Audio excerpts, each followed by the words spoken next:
Right now at 4, a disastrous deck collapse. This one crumbled under the weight of a wedding celebration. It happened last week in Lithonia.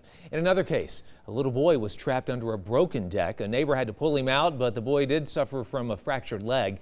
Before your big holiday gathering, CBS 46's Dontaye Carter takes a look at deck dangers and then how you can protect your home and your loved ones. The number one failure in deck collapses is right here where the deck meets the home, and when it's not properly maintained, it can all come down. It just collapsed and it just boom, it fell. People went to rolling and crawling, and you had 2 or 3 people that fell completely off the deck. This week we first told you about the frightening moments this family endured when this deck collapsed. The sad thing for guys like us in the industry is that this is preventable. John Lee, the owner of Deck South and certified with the state and North American Deck and Railing Association, estimates tens of thousands of decks in Georgia aren't up to the new state code implemented last year.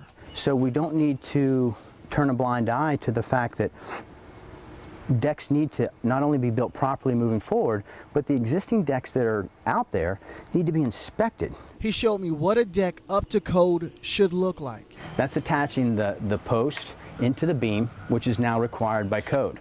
That allows there to be no movement or moment play at the beam and post connection. This deck is similar to the one that fell in Lithonia, except it's freestanding, meaning it is built like a table and not supported by the house. This beam is spanning between post to post, and then on the other side, post to post. Using bolts in the beams and post rather than nails, like this one. We want everyone to have fun, but most importantly, we want the environment to be safe. And these decks sit out in all types of elements throughout the entire year before the big crowds come over for a gathering.